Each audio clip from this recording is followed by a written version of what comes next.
In the time it takes us to say we're making a damn delicious caramel iced coffee with Folgers Instant Coffee, you know we're all about that drizzle. You could be savoring every sip. Damn right. It's Folgers Instant. How would you like a 15% discount to my daily email, the stack of stuff, the show notes, discounts to the conference, all of that? All you need to do is text the word show to 33777. You'll get the annual subscription with a 15% discount to my daily email. You'll get the stack of stuff, the links to the show notes, discounts to the conference, and so much more. All you have to do is text the word show, SHOW, to 33777. Text show to 33777.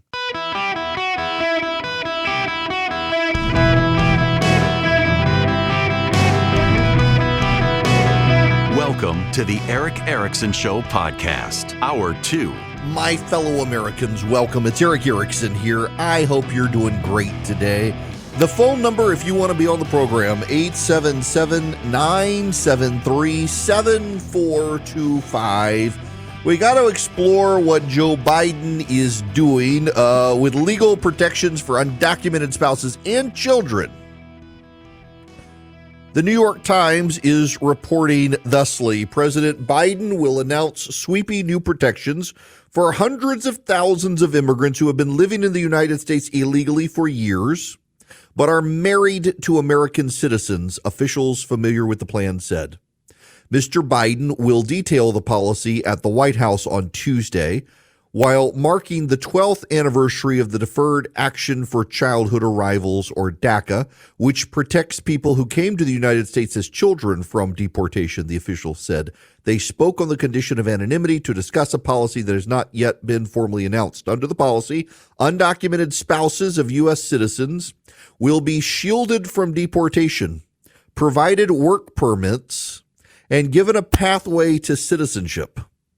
Officials briefed on the conversation said it would affect 500,000 undocumented spouses, although the exact scale of the program remains unclear.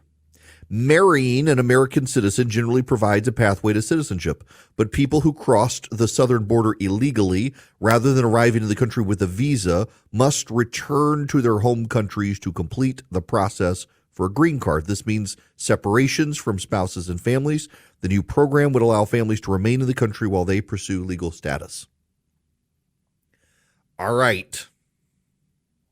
This is one of those where you got to hear me out on all of it. It's undeniably pro-family. You're going to allow the spouse who's an illegal alien to stay in the country while you process their citizenship paperwork, which they're going to get. I don't really have a problem with that. However, does he have the legal authority to do it? I have a problem with it if he doesn't have the legal authority to do it, and I don't know. And there are questions about it, and surely it's going to get challenged in court. But I have a larger, bigger problem with this. Mr. Biden, again to the New York Times, Mr. Biden will detail the policy at the White House on Tuesday while marking the 12-year anniversary of the Deferred Action for Childhood Arrivals, or DACA program. Why didn't he do it on the 11th anniversary? Or the 10th anniversary? Or the 9th anniversary? When Joe Biden came into the office of the presidency of the United States, he immediately undid pretty much every Trump executive order, wiped them all out, upended the immigration problems in this country because Donald Trump was bad, according to Joe Biden. Why didn't he do this then? See, I don't think you can argue this is a bad policy from a humanitarian pro-family aspect, because it's allowing families to stay together. Someone came to this country, that person's an illegal alien, they fall in love with an American. It's not, forget the, yeah, okay, sure, some of them are getting married for citizenship, but by and large, let's just say it's authentic love. They have a family, they have children, they are married, the spouse is an illegal alien. It is pro-family to allow that person to stay in this country, not separate the family, keep them from their children and their husband or wife. It's a pro-family thing, and it's so pro-family and so good as a policy position, and easily explain, easily defend, probably going to be popular with the public decision. Why didn't you do it when you first got there, Joe? This is a poll-tested position for an election year, or he would not have done it. And because there's no legislation, it can be reversed by Donald Trump. Here's Scott Jennings on CNN. Asked, why didn't Joe Biden do this on his first day in office, as opposed to doing it today here in the shadow of a presidential campaign? I mean, the reality is he's governing by political panic. If this is such a great idea, why didn't he do this on day one? Why didn't he do last week's executive order on day one? Why did he cancel all of Trump's immigration orders? I agree with Maria. People are tired of chaos, and they believe the chaos has been caused by Joe Biden and the way he's handled this for the last 3.5 years. The polling is clear. By the way, politically, I don't think the American people are in a pro-amnesty mood right now. You look at what Trump is proposing, there's a lot of polling that shows majority support for what Trump is saying, including among Hispanics in the United States of America. They what like about what detention? Trump is saying But about Scott, cracking down on illegal immigration. He's right. Did you hear this? Majority of Hispanic voters in the United States of America support mass deportations. Democrats, I kid you not, they're already making Hitler comparisons. They're already talking about Hitler. No, Hitler didn't mass deport people. He gassed them and killed them. A majority of Hispanic voters in the United States, forget white voters, forget black voters, Hispanic voters, the ones we're told want amnesty, the ones we're told we can't close the border because it would offend them, the majority of those people want mass deportations. You know, Scott may actually be right that if the Republicans claim this is a form of amnesty, and they minimize that it's about keeping moms with their kids when they're married to an American, they may be able to shift the polling on this. I think it's a reasonable policy in the abstract. In the practical application of it, though, I don't know that he has the authority to do it. And two, if he was really serious about it, he could have done it on day one, and he chose not to. So really, this is just a cynical ploy, and probably one that will have people go off to court, have it thrown out, and then he can blame the Republicans for throwing it out and separating moms and dads. And then he can, with gusto, break up those families, except he's not going to do that either. There is a level of cynical politics at play here. You can't deny that, Democrats. He could have done this sooner, and he didn't. He's doing it now because he probably conducted a poll and thought, this might help him change the topic of conversation. See, the problem is right now, you got a majority of Hispanic voters, you got a majority of Americans, but a majority of Hispanic voters in this country who no longer like Joe Biden and believe that we need mass deportations. And so Joe Biden needs to do something to deal with the Hispanic voters. He needs to placate them in some way, and he needs to turn the conversation away from mass deportations into some sort of saving face, kumbaya, everyone's going to love this. And what better way to say, we're not going to deport mom because she's an illegal and break up a family. Or we're not going to deport dad. We're going to let him stay and give him a job. It's all so deeply cynical. And so if you're still following along with me and you're not furious at me for saying I can see it as pro-family, I can see it as pro-family. You're keeping a parent here who's an illegal alien, who's married to a citizen, and now they have kids who are American citizens, and you're not breaking up the family. But I can also see it as a deeply cynical exploitation of family. Because it is. Because he could have done it sooner. And instead what he's doing is he's taking these 500,000 spouses men and women, which means 500,000 families in this country. And he's very cynically treating them as pawns in the election. And that's not pro-family. In fact, that offers no stability to a family. It offers dread. What if the other guy wins? What will he do to me? And that's designed to exploit their anxieties about their status for his political benefit, not to do the right thing, but to do the thing that helps him politically. And there's something actually pretty terrible about that. The exploitation of this issue that hangs over families to try to compel these people that you better vote for me or else. That is not the pro-family aspect of this. That is the cynical aspect of this, the political timing of this, the worthlessness of this, that all of these people could have had this happen years ago when Joe Biden became president, and he decided to wait until now when he needs to hold a sword of Damocles over their heads, daring them to vote for Donald Trump. Just a cynical ploy. Now, I want to get Ricky's phone call here before we go to break. Ricky, you're going to be up next on the Eric Erickson Show. Welcome. Hey, Eric, how you doing? Great. What's going on? Hey, man, you said something earlier. I've been saying all along, boy. I mean, Trump lost. He did. But this election, they're going to have dogs and cats and chickens and birds and everything else they can find to vote against this man. Yeah. I mean, and my biggest problem is, Eric, is that the thing, people think Democrats don't cheat. They cheat too. But what I call to tell you, my prediction. Now, listen, Ricky, Democrats don't cheat. They let the dead people do the cheating for them. Oh, okay. But my prediction, particularly if they get fortunate and win back the House, they want and Biden wins. As soon as he takes the oath, they're going to vote the 25th Amendment, and God help us, Kamala's become president. Boy, we'd be in trouble there, and Hakeem Jeffries will be vice president. Oh, we're in trouble.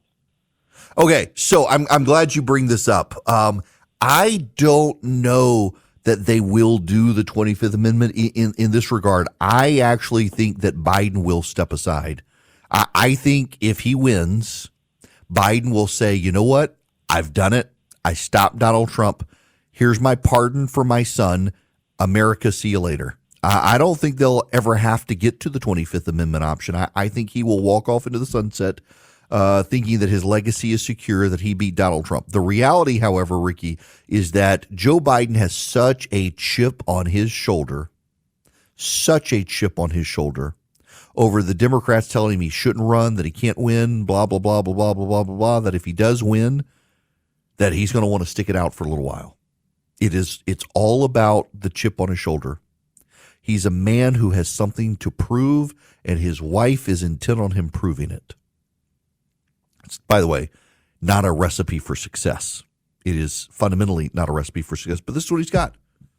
And so he's doing all these policy initiatives, the immigration initiative, the student loan initiative, all these things, because he knows this election is going to be such a close election. He's got to cobble together disparate constituency groups who may have nothing in common with each other, but they all owe him something. It's a political patron doling out largesse, expecting you to return the favor with your vote because he gave you your student loan forgiveness or your safety from deportation, all so you can go vote for him. We have, in fact, I want to talk about this. We have moved from a nation where both parties believe that you can be elevated up the social ladder with hard work to where you're stuck where you are in your class. Class warfare is useful to them, and you must be beholden to political patrons at the national level to give you the things that you want. And it's polluting both sides of the aisle, and both sides are culpable. With Lululemon, the real gift happens when they're living in it. When you give the fan favorite everywhere belt bag, the real gift is And when the ultra-soothing Rest Feel slides are the gift, you're really giving them... This holiday, Lululemon makes it easy to give little luxuries that go beyond. Open the moment. Shop now at Lululemon.com. Greetings. Welcome. It is Eric Erickson here. The phone number 877-973-7425. Should you wish to be on the program, to the phones we go. John, you're going to be up next. Welcome. Hey, Eric. How are you doing today? Good. How are you? Doing good. Hey, we've got the congressional District 3 runoff today for the Republicans. Just wondering if you have an opinion on either candidate. Mike Dugan being the former Senate Majority Leader, did he actually forward a Republican agenda? And Brian Jack, I'm more concerned, did he pull is it more of a Herschel Walker case where we get somebody and then all of a sudden he's not electable? So no Democrat is going to win the 3rd congressional district. So Brian Jack was supported by Donald Trump, worked for Kevin McCarthy, and I think he was in a White House political director position. So you should know the conservatives, Mike Crane and I was back in Philip Singleton, like Mike Crane a lot. They lost. They're both backing Brian Jack. A lot of my friends are backing Brian Jack. Mike Dugan was the Senate leader for some time. He stepped aside. He would definitely be more of an establishment Republican, I think you could say, than what Brian Jack would be. Brian Jack probably more likely to join the House Freedom Caucus, for example, than Mike Dugan, who probably play better with leadership and be less prone to fight them. Whichever of those two gets elected, though, they're going to be, if Donald Trump's elected, whatever Donald Trump wants, they're not going to stand up to him. They'll give him what he wants. So that's kind of, Jack is 36. He'd be there for a while. Mike Dugan is 60. He would not be there long. Dugan is a retired Army officer. And when he was in the state legislature, he could build coalitions to get stuff done. He was pretty effective at building coalitions. So that's kind of the makeup there. But again, it doesn't matter whether it's Dugan or Jack. Either of them is going to win the general election. There's just no way the Democrat's going to win. Okay. Hey, quick question for Biden's amnesty. My evil brain thinking of a backdoor rule with the ACLU suing him over that amnesty limit rule. Them trying to make him basically tie Trump's hands by doing a consent decree and basically agreeing, we can do X, and now because it's a consent decree, they get it through that way. I love the way you're thinking there, John. Yes. So the problem here is that the ACLU per se would not have standing in a case like this. You actually have to be particularly impacted in an order like this, and they're not. It would have to be one of the illegal aliens, and since they benefit from the policy, it would be hard for them to sue. But I like the way you're thinking. Yeah, getting some level of consent decree so that Trump would be bound to it. It wouldn't surprise me if they try something like that. The standing issue would make it difficult, though. All right, I got to tell you guys about Old Glory Bank, and I need to disclose for you now. I did buy in shares of Old Glory Bank. I've been so impressed with them. I was willing to also buy some stock in the company. I like them that much. They've been so innovative as a bank, by conservatives for conservatives. It's easy to get an account for your kids. So my kids, whether it's babysitting or lawn work and chores or gifts, like my daughter got checks for high school graduation, they got to have some place to put all that money. In Old Glory Bank, you can get a competitive interest rate on a savings account, or you can get a checking account, and there are no fees. So like your money or your kids' money, you put it at Old Glory Bank.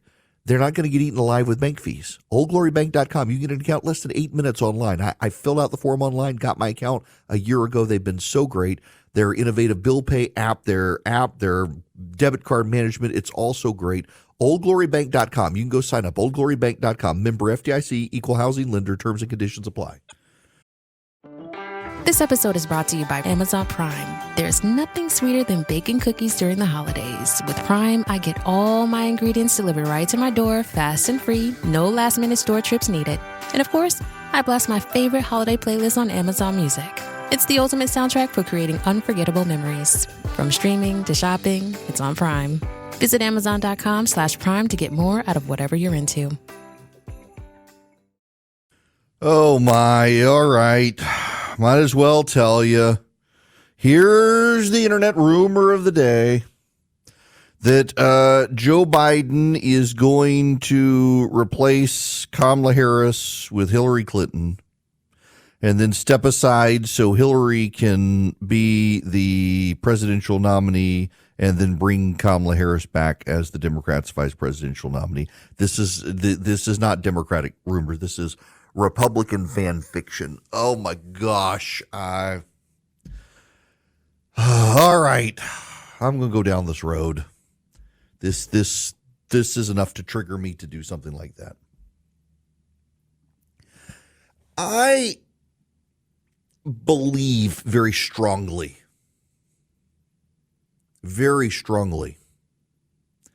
that society depends on foundational knowledge. This is probably the best example I can think of. The example is concrete. Did you know that until about 7 months ago, we did not know how the Romans made their concrete? We had no idea how the Romans made their concrete. And Roman concrete lasts longer than modern concrete. Birmingham, Alabama had an elevated interstate system through Birmingham. I-20 runs through Birmingham, and the interstate system was designed to last about 40 years, I think, and pieces of concrete started falling. They had to literally shut down the interstate through Birmingham, Alabama, tear down the entire interstate and rebuild it because the concrete didn't last. Meanwhile, you've got harbors in Europe that still use the Roman concrete that was poured 2,000 years ago. The Roman Colosseum still stands, and many of the aqueducts do, because of Roman concrete. Until 6-7 months ago, we had no idea, and even now it's only a hypothetical about certain volcanic ash material that the Romans knew to use. The Two Dead Mares International Airport in Atlanta, Georgia, they've torn down parking decks and they're rebuilding parking decks because the concrete, it didn't last. The Roman concrete has lasted for 2,000 years, and in the Dark Ages, after the sack of Rome, we lost the recipe and the memory and the institutional knowledge. And then we went into the Dark Ages, and a lot of that knowledge was gone. The Dark Ages were called the Dark Ages, not because the sun stopped shining, but because the institutional knowledge of the Roman Empire, the Roman bureaucracy, and the stability of Rome collapsed. And the knowledge was deposited into monasteries, where over time, in the Renaissance period, coming out of the Dark Ages, people were going into the monasteries and they were rediscovering the knowledge that had been written down and then forgotten about. And they were going to the monasteries and they were discovering the books, and they were relearning the languages, and they found a wealth of knowledge and information and how to design and how to build and how to draw, and they made new discoveries on top of those, and we got from the Renaissance period to the Enlightenment.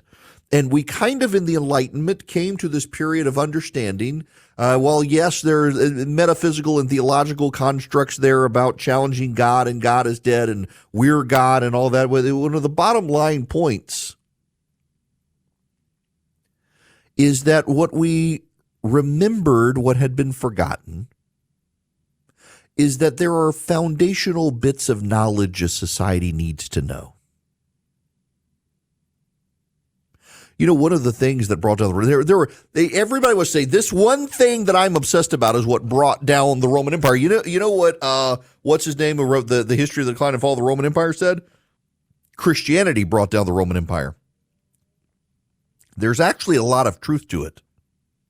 If you read the history of the decline and fall of the Roman Empire, it's a fascinating series of books, one giant multi-volume book by Edmund Gibbons. And what he pointed out accurately is that prior to Constantine and the conversion of the Roman Empire to Christianity, to show your affinity for Rome, the eternal city, you joined the Roman bureaucracy and you gave your all for service to the empire. After Christianity, the eternal city was not Rome, but heaven itself, and you joined the church and gave your wit, wisdom, and genius to the church. So prior to the conversion of the empire, someone like Ambrose would have been a brilliant Roman bureaucrat, or St. Augustine would have been a brilliant Roman bureaucrat, or Athanasius would have been a brilliant Roman bureaucrat. After the conversion of Rome, they all went to the church, and the empire and the bureaucracy lost that wealth of knowledge to the church. The church survived and Rome collapsed, as God intended, one might say. But they had a wealth of institutional knowledge. They had a wealth of knowledge over time.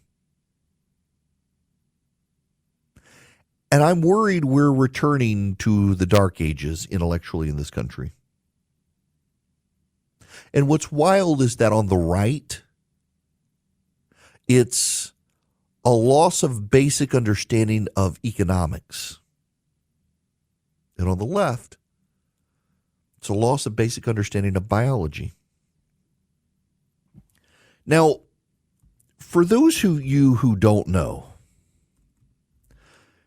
human beings are technically, so everyone has a genus and species. Every being, every organism, every living thing, whether it's a single-celled organism, whether it's a plant, whether it's a beaver, whether it's a human being, has a genus and a species, a scientific classification. When I was a kid, I learned it as King Philip came over from Great Spain. Kingdom, phylum, class, order, family, genus, species. They add in suborder now, infraorder, subfamily, tribe, things like that. But the basics still stand. Humans are in the animal class, or in the animal kingdom. The Chordata phylum, we have a spinal cord. Class is mammals. The female variety produces milk. The hominid family, the genus Homo, the species Sapien. Of the genus Homo, we're the last survivors. We had Homo erectus. We got Homo sapiens. The class of mammal, there are male and there are female. The female gives birth and produces milk with mammary glands. The male has mammary glands, but generally does not produce milk. The hominids, the primates, we should go there first because the primates is the order. And the primates, well, they got thumbs. The primates, they got thumbs. And the hominids, well, you've got the gorilla, the pongo, the pan, and the homo. What do? They stand upright. They have thumbs, and they stand upright and walk. And what's notable about this in biology is that the male cannot become female, and the female cannot become male. And the female produces milk and gives birth, have distinct characteristics between the male and the female. And not every classification of animal does that. But among mammals, of which we are, they do. Dolphins are mammals. Dolphins are air-breathing, milk-producing mammals where the female gives birth. The primates then have thumbs. The hominids then walk upright. And the Homo sapiens are us. And the left now tends to say, no, we're something unique and different. We're outside of biology. We can change. Men can become women. Women can become men. And male and female is a social construct. Not true. The primates have larger brains compared to other mammals, greater visual acuity at the expense of smell. Some primates are primarily ground-dwelling. Primates are the most social of animals, forming pairs or family groups. Some multi-male, some in multi-female groups, some unimale harems. Non-human primates have at least 4 types of social systems. We don't get to descend outside of that. And the left has forgotten that basic foundational biological knowledge key to the species, and that a 2-parent nuclear household matters. We don't get to pick our gender.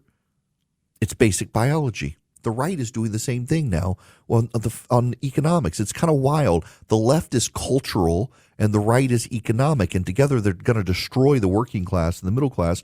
Look at the right on tariffs. We talked about this yesterday. You're at this point now where we don't know what the gender of the tariff is because the left and the right are so confused on the basic foundational knowledge for a civilization to survive. The right now has really decided that a tariff is not a tax. They can't tell you what a tax is any more than the left can tell you what a woman is. It's wild to watch the intellectual rot on the left and the right. What is a tariff? A tariff is a tax imposed on a good imported from another country that is paid by the purchaser. It's not paid by the country. You impose a tax on goods from Germany. Germany doesn't pay the tax, and the German companies don't pay the tax. The importing company into the United States increases the price of the good by the value of the tax owed, and the consumer pays the tax. You've got economists on the right now saying it's not a tax and it won't wreck the economy. It's actually inflationary. It causes tariffs cause inflation. And historically, we've known tariffs cause inflation. Why does a tariff cause inflation? Because let's use China, because this is the example everybody wants to use. You pay $5 for a T-shirt from China. They add 100% tariff. That $5 T-shirt is now $10. So you now have $5 less to spend on everything else. But you say, wait a second, but I can get a shirt. The reason is to bring manufacturing to the United States, and I can now get the shirt for $7, not $10 with the tariff. I can get it for $7 here. Okay, but that's now a $2 increase.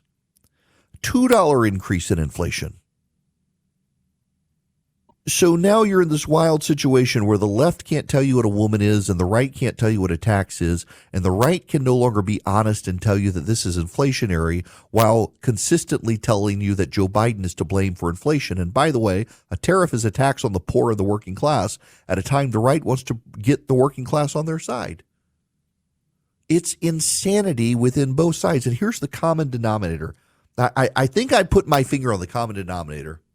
You know, the largest agitating groups for not being able to tell you what a gender is and what a man and a woman are, and the largest agitating groups for not being able to tell you a tariff's a tax and forget about basic economics, they're all from the groups inside Washington, D.C., in a bubble there, a group of people who've never worked in the private sector. They are beholden to a donor class that writes donations to the nonprofits for which they work, from which they collect a paycheck. They've never had to go out and make money. They've never had to go out and make a profit. They've never had to go out and earn revenue by providing a good or service. They just stay in Washington and they think of these ideas, and they've decided they want new and shiny ideas. And so on the left, they've embraced this new and wild idea on gender. And on the right, they've embraced very old, destructive economic habits that they wish to repaint as new because they're bored and they think the old ideas are the bad ideas. And actually, the old, the tried, and the true tend to be the things that work.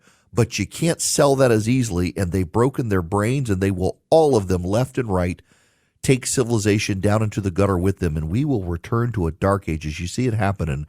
The new right is economically illiterate, and the new left is biologically illiterate, and God help us all if any of them advance. Now, let's clean the air with the Eden Pure Thunderstorm. You can get 3 of them and save $200 at EdenPureDeals.com. EdenPureDeals.com. You put in the discount code ERIC3, ERICK3, and you can get 3 Eden Pure Thunderstorms, and you save $200. So go to EdenPureDeals.com today. Now, what is it? Well, it's an air purifier, so it traps the dust, it traps the pollen, all that sort of stuff. But I use it as an air odor eliminator. It's small. I hold it in my hand. I can plug it into the wall, or I can use a USB cord. I've run it off my laptop. I've run it out of my car, and it just packs all up. It wipes out noxious odors. So litter box odors, pet odors, smoke odors, frying odors, gassy, noxious odors, it wipes them out. EdenPureDeals.com is the website. The discount code ERIC3, ERICK3. Blinds.com Cyber Monday Last Chance is happening now. Don't miss out on up to 45% off site-wide. A Blinds.com design expert can help you make the perfect selection on your schedule.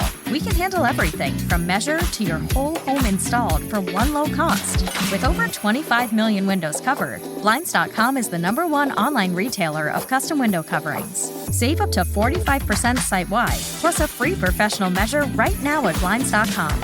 Rules and restrictions may apply. Welcome. It's Eric Erickson here. I got to thank listener Chris who sent me this from Scientific America. Have you ever been to Rome?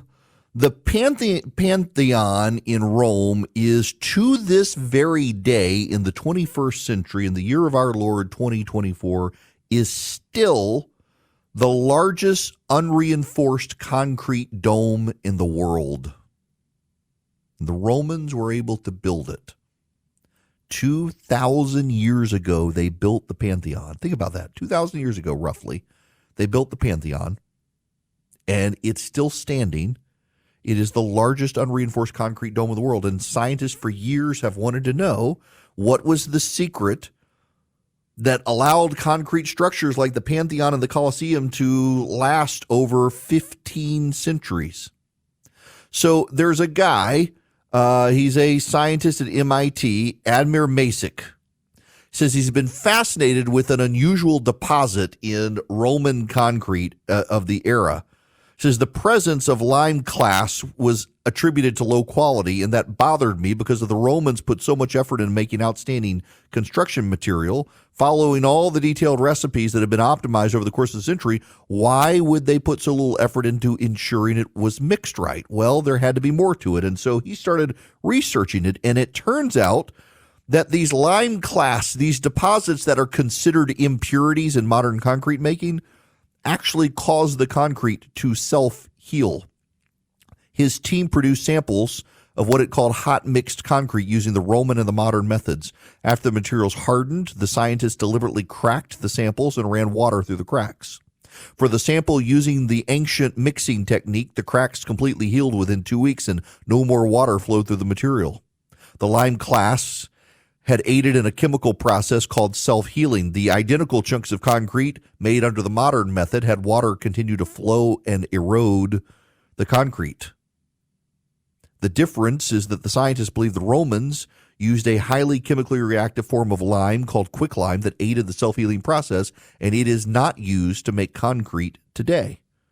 And it also turns out if you use the quicklime, get this, the emissions from the manufacture of concrete go down.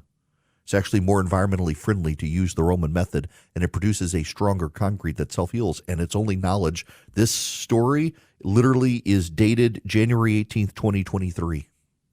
We're only just finding this stuff out 2,000 years later. It's remarkable. Fascinates me.